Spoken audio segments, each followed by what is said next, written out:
মায়ের কফিনের পাশে কোরআন তিলাওয়াত করছেন তারেক রহমান। বিএনপি চেয়ারপারসন ও সাবেক প্রধানমন্ত্রী বেগম খালেদা জিয়ার মরদেহ এখন তার ছেলে তারেক রহমানের পাশে নেওয়া হয়েছে।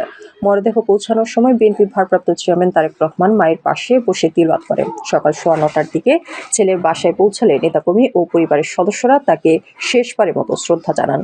এখানেই দলের নেতাকর্মীরা ও স্বজনরা বেগম খালেদা জিয়াকে শেষবারের মতো শ্রদ্ধা জানাতে আসছেন। বেগম খালেদা জিয়ার কফিনের পাশে বসে কোরআন তিলাওয়াত করছেন ছেলে তারেক রহমান। বুধবার সকাল 9টার একটু আগে বাংলাদেশের পতাকায় মোড়ানো একটি গাড়িতে ঢাকার এবারকেয়ার হাসপাতাল থেকে গুলশানের উদ্দেশ্যে বের করা হয় তার মরদেহ।